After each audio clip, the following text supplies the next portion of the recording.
નમસ્કાર, આપ જોઈ રહ્યા છો વડોદરાનો વાસ. હવે જોઈએ અગત્યના સમાચાર. વાઘોડિયા તેમજ કોટંબી જિલ્લા પંચાયતનો સ્નેહ મિલન સમારોહ કાર્યક્રમ યોજાયો. બોડે હનુમાનજી આવવા ખાતે ભારતીય જનતા પાર્ટીના જિલ્લા પંચાયતનો નૂતન વર્ષ સ્નેહ મિલન સમારોહ કાર્યક્રમ યોજાયો હતો. વાઘોડિયા વિધાનસભાના ધારાસભ્ય ધર્મેન્દ્રસિંહ વાઘેલા તેમજ જિલ્લા પંચાયત કારોબારી અધ્યક્ષ તેમજ મહામંત્રી બીજે બ્રહ્મભટ્ટ તેમજ યોગેશભાઈ અધિયારુ, વડોદરા ભાજપ જિલ્લા મહામંત્રી રાજુભાઈ અલવા તેમજ ભારતીય જનતા પાર્ટીના હોદ્દેદારો, કાર્યકરો હાજર હતા. યશસ્વી વડાપ્રધાન નરેન્દ્ર મોદીનું સ્વપ્ન હતું કે હર ઘર સ્વદેશી, ઘર ઘર સ્વદેશી અંતર્ગત આપણા દેશમાં બનતી વસ્તુનો ઉપયોગ કરે, આપણા ભાઈઓ બહેનોને રોજગારી મળે અને આપણા દેશનું નિયમન બીજા દેશમાં ન જાય, જેને લઈને સ્વદેશી વસ્તુનો ઉપયોગ કરવાની હાકલ કરવામાં આવી હતી. સાથે સાથે કમોસમી વરસાદમાં ખેડૂતોના પાકને ઘણું નુકસાન થયું હતું, તેને લઈને મુખ્યમંત્રીએ 10 કરોડ રૂપિયાનું પેકેજ જાહેર કર્યું છે. તમામ ખેડૂતોને વળતર મળે તે પ્રકારની ખાતરી ધારાસભ્યશ્રીએ આપી હતી. જિલ્લા પંચાયત કારોબારી ચેરમેન નિલેશભાઈ પુરાણીએ તમામ મુખ્ય મહેમાનો તેમજ મોટી સંખ્યામાં પધારેલા ભાઈઓ બહેનોને નવા વર્ષની હાર્દિક શુભકામનાઓ પાઠવી હતી. આ સન્માનનીય મંચ ત્યારે સન્માનનીય છે કે આપ બધા અમારી સામે છો, એટલે આપને બધાને મારા નવા વર્ષના જય માતાજી, જય શ્રી કૃષ્ણ, રામ રામ, જય જય શ્રી રામ, જય શ્રી સ્વામિનારાયણ અને ફરી એકવાર જય માતાજી. બધાને મારા સાદર નમસ્કાર.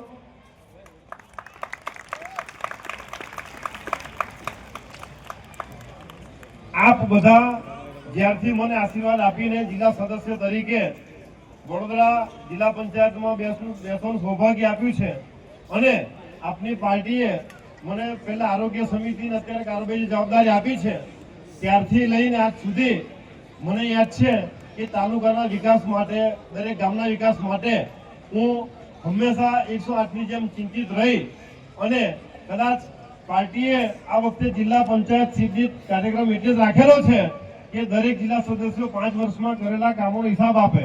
તો હું ટૂંકમાં બહુ મોટી વાતો નહીં કહીશ, પરંતુ મારી જનતા જનાર્દન આપને જ્યારથી આશીર્વાદ આપ્યા છે તો મારી 11 ગ્રામ પંચાયતોમાં બહુ મોટી વાતો કરીશ તો 4 ગ્રામ પંચાયતો નવી બનવાની છે. પાર્ટીના સંસ્કાર અને પદ્ધતિ અને વર્ષોની જે પરંપરા છે એ પ્રમાણે સંવત 2082ના નવા વર્ષ નિમિત્તે લોકોને દર વર્ષની જેમ આ વર્ષે પણ આશીર્વાદ જનના પાર્ટીને મળતા રહે છે, મળ્યા રહે એવા શુભ આશયથી અને માન્ય ધારાસભ્યશ્રીની ઉપસ્થિતિમાં તેમજ જિલ્લાની તમામ વહીવટી અમારી પાર્ટીની જે પાંખ છે એ બધાની ઉપસ્થિતિની અંદર આજ રોજ વાઘોડિયા તેમજ કોટંબી જિલ્લા પંચાયતના સ્નેહ મિલન સમારોહની અંદર વિશાળ સંખ્યામાં ઉપસ્થિત અમારા માતા બહેનોના અમને આશીર્વાદ મળ્યા અને નવા વર્ષની ખૂબ એમને શુભકામનાઓ આપી.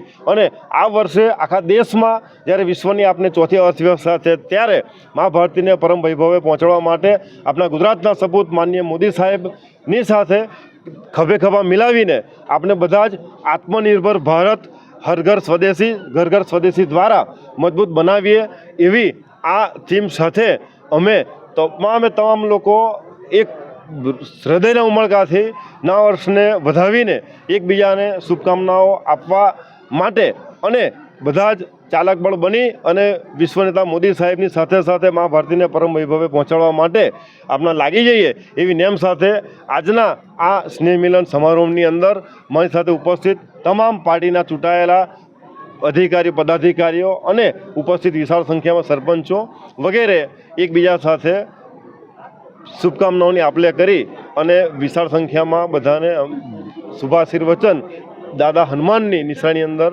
મેળવ્યા. આજે બડે હનુમાન આજવા ખાતે કોટંબી જિલ્લા પંચાયત ને વાઘોડિયા જિલ્લા પંચાયતનું સ્નેહ મિલન સંમેલનનું આયોજન કરવામાં આવ્યું.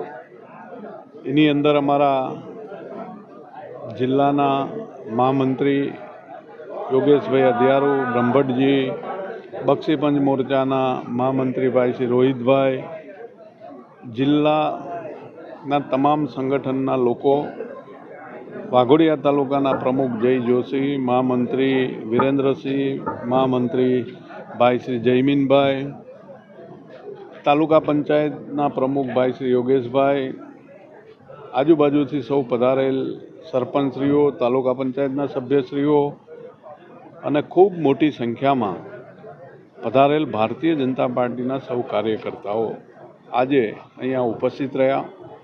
ભારતીય જનતા પાર્ટીની પ્રણાલી પ્રમાણે દર વર્ષે દિવાળીમાં સ્નેહ મિલનનું આયોજન કરવામાં આવતું હોય છે. એની અંદર આ 2 જિલ્લા પંચાયતનું આજે આજવા ખાતે સ્નેહ મિલન સંમેલનનું આયોજન કરવામાં આવ્યું. એની અંદર ખૂબ મોટી સંખ્યામાં આજુબાજુના ગામના સરપંચશ્રીઓ, પંચાયત બોડીના સભ્યશ્રીઓ અને ખૂબ મોટી સંખ્યામાં બહેનો ઉપસ્થિત રહીને આજે સૌએ સ્નેહ મિલનની અંદર ભાગ લીધો. અને ધારાસભ્ય તરીકે મેં સૌને નવા વર્ષની હાર્દિક શુભકામનાઓ પાઠવી. સાથે સાથે વડાપ્રધાનનું જે સપનું છે ઘર ઘર સ્વદેશી હર ઘર સ્વદેશી, એના અંતર્ગત સૌ લોકો આપણા દેશમાં બનતી વસ્તુઓનો ઉપયોગ કરે, જેથી કરીને આપણા ત્યાં આપણા ભાઈઓ બહેનોને રોજગારી પણ મળે અને આપણા દેશનું નિયમન બીજા દેશની અંદર ના જાય. એ માટેનો જે આપણા દેશના વડાપ્રધાનની હાકલ છે એની અંદર અમારી વાઘોડિયા વિધાનસભા પણ બાકાત ના રહી જાય, એની પણ આજે ચર્ચા કરવામાં આવી. સાથે સાથે અમારા ખેડૂત મિત્રોને ખૂબ મોટી નુકસાની વાઘોડિયા તાલુકાની અંદર થઈ હોય ત્યારે એની રજૂઆત માનનીય મુખ્યમંત્રીશ્રીને મેં કરી હતી. એના અનુસંધાનમાં 10,000 કરોડનું પેકેજ ગુજરાતના મુર્દુ અને મક્કમ મુખ્યમંત્રીશ્રીએ આજે જાહેરાત કરી છે. એટલે અમારા વાઘોડિયા વિધાનસભાના તમામ ખેડૂતોને તમામ પાકનું જે કંઈ નુકસાન થયું છે એનું વળતર પણ મળવાનું છે. સાથે સાથે સૌ ભેગા મળીને આજે એકાબીજીને નવા વર્ષની હાર્દિક શુભકામનાઓ પાઠવી અને ખૂબ સરસ મજાનો કાર્યક્રમ થયો. અને આપના માધ્યમથી તમામ અમારા ખેડૂત ભાઈઓને કહેવા માગું છું કે ગુજરાતના મુર્દુ અને મક્કમ મુખ્યમંત્રીશ્રીએ 10,000 કરોડનું પેકેજ ફાળવ્યું છે.